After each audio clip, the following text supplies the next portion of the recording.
ഇക്കഴിഞ്ഞ മാസം 4 പേർക്കാണ് ഈ ഒരു അത്ഭുത മെഷീൻ ഹാർട്ടിന് വേണ്ടിയിട്ട് പിടിപ്പിച്ചു കൊടുത്തത്. ഒരു തീപ്പെട്ടിയുടെ അത്ര മാത്രം വലുപ്പമുള്ള ഈ കുഞ്ഞു മെഷീൻ ഒരു ടെക്നോളജിക്കൽ മിറാക്കിളാണ്. കുഴഞ്ഞു വീണുള്ള മരണം നമ്മൾ സ്ഥിരമായിട്ട് കേൾക്കാറുണ്ട്. അത് തടയുന്ന മെഷീൻ. ഇതിന്റെ പേരാണ് ICD, ഇംപ്ലാന്റബിൾ കാർഡിയോവെർട്ടർ ഡീഫിബ്രിലേറ്റർ. ഇത് ശരീരത്തിൽ ഒരു ബോഡി ഗാർഡ് പോലെയാണ്. നമ്മൾ പോകുന്നിടത്തൊക്കെ നമ്മുടെ കൂടെ വരുന്ന ഒരു ബോഡി ഗാർഡ്. നമ്മുടെ ഹൃദയം മിടിക്കുന്നത് 24 മണിക്കൂറും ഈ മെഷീൻ വാച്ച് ചെയ്യുന്നുണ്ട്. പഠനങ്ങൾ കാണിക്കുന്നത് എല്ലാ ദിവസവും ആയിരക്കണക്കിന് ആളുകൾ ഇന്ത്യയിൽ കുഴഞ്ഞു വീണ് മരിക്കുന്നു എന്നുള്ളതാണ്. ഈ മരണത്തിന്റെ പ്രധാന കാരണം നിങ്ങൾ വിചാരിക്കുന്ന പോലെ ഹാർട്ട് അറ്റാക്ക് അല്ല, ഹൃദയസ്തംഭനമാണ്. ഹൃദയസ്തംഭനത്തിന്റെ ഒരു പ്രധാന കാരണം വെൻട്രിക്കുലർ ഫിബ്രിലേഷൻ, വെൻട്രിക്കുലർ ടാക്കികാർഡിയ എന്നൊക്കെ പറയുന്ന ഹൃദയമിടിപ്പിലെ താളം തെറ്റലുകളാണ്. ആർക്കൊക്കെയാണ് ഈ മെഷീൻ ഉപയോഗപ്രദമാവുക? ഏതൊക്കെ അസുഖമുള്ളവർക്കാണ് ഈ മെഷീന്റെ ആവശ്യമുള്ളത്? ഈ മെഷീൻ എന്താണ് എന്നൊക്കെ നമുക്ക് നോക്കാം. സങ്കടകരമായ കാര്യം എന്താ വെച്ചാൽ ഇങ്ങനെ ഒരു മെഷീൻ ഉണ്ടെന്നുള്ള കാര്യം പല ആളുകൾക്കും അറിയില്ല എന്നുള്ളതാണ്. അത് കാരണം ഒരുപാട് ആളുകൾ കുഴഞ്ഞു വീണ് മരിക്കുകയാണ്. നമ്മുടെ ഹൃദയത്തിനകത്ത് കൃത്യമായിട്ടുള്ള ഒരു ഇലക്ട്രിക്കൽ സിസ്റ്റം ഉണ്ട്. ഈ ഇലക്ട്രിസിറ്റി താളം തെറ്റുന്ന സമയത്ത് ഹൃദയം തോന്നിയ പോലെ ഇടിക്കുമ്പോൾ ഹൃദയത്തിൽ നിന്നും രക്തം പുറത്തേക്ക് പോകുന്നില്ല. അത് കാരണം തലച്ചോറിലേക്കുള്ള രക്തോട്ടം നിൽക്കുന്നു, ആൾ കുഴഞ്ഞു വീഴുന്നു. കുറച്ച് മിനിറ്റുകൾ നേരത്തേക്ക്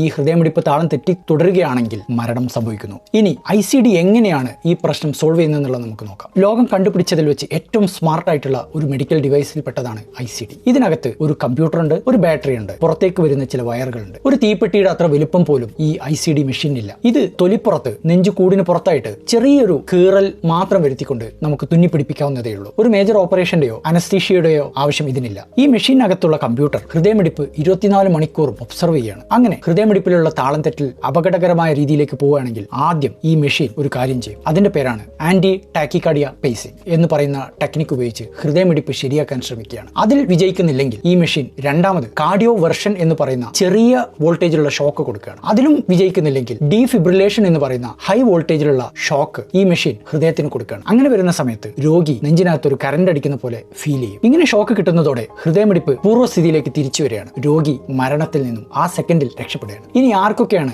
ഈ ICD മെഷീൻ ഉപകാരപ്പെടുക? നമ്മൾ വിചാരിക്കുന്ന പോലെ വളരെ അപൂർവമായിട്ടുള്ള അസുഖങ്ങളുള്ളവർക്കല്ല ICD വേണ്ടിവരിക. നമ്മളിൽ പലർക്കും ഒരു അസുഖവും ഇല്ല എന്ന് വിചാരിക്കുന്നവർക്ക് പോലും ICD മെഷീൻ ചിലപ്പോൾ വേണ്ടി വന്നേക്കാം. ഒന്നാമതായിട്ട് ഹാർട്ട് അറ്റാക്കിന് ശേഷം ഹൃദയത്തിന്റെ പമ്പിംഗ് 35% കുറയുകയാണെങ്കിൽ പലർക്കും ഹൃദയമിടിപ്പ് താളം തെറ്റി കുഴഞ്ഞു വീണുള്ള മരണത്തിനുള്ള റിസ്ക് ഉണ്ട്. അവർക്ക് ICD ഉപയോഗപ്പെടും. രണ്ടാമത്തത് ഹാർട്ട് ഫെയിലിയർ ഉള്ള വ്യക്തികൾക്ക് ഹൃദയത്തിന്റെ പമ്പിംഗ് 35% കുറവാണെങ്കിൽ അവരുടെ ഹൃദയമാംസപേശികൾ വളരെ ദുർബലമായതുകൊണ്ട് മരണസാധ്യത കൂടുതലാണ്. അത് തടയാനും ICD ഉപയോഗിക്കാം. മൂന്നാമത്തത് ചില ആളുകൾക്ക് കാർഡിയാക് അറസ്റ്റ് ഒക്കെ വന്നിട്ട് അവർ ICUലെത്തി വെന്റിലേറ്റർ ചികിത്സയൊക്കെ കഴിഞ്ഞ് ജീവിതത്തിലേക്ക് തിരിച്ചു വന്നവർ, അവർക്ക് വീണ്ടും ഹൃദയസ്തംഭനം വരാനുള്ള റിസ്ക് വളരെ കൂടുതലാണ്. അങ്ങനെയുള്ളവർക്കും ICD ഉപയോഗപ്പെടും. നാലാമത്തത് ഹൃദയത്തിന്റെ ജനിതകപരമായിട്ടുള്ള കറണ്ട് പ്രശ്നങ്ങളുള്ളവർക്ക്, ഹൃദയത്തിന്റെ ഭിത്തി തടിച്ചവർക്ക്, ചാനലോപ്പതി അസുഖങ്ങളുള്ളവർക്ക്, ഇവർക്കൊക്കെ കുഴഞ്ഞു വീണുള്ള മരണസാധ്യത തടയാൻ ICD ഉപകാരപ്പെടും. ഇത് കൂടുതലും ചെറുപ്പക്കാരായിരിക്കും.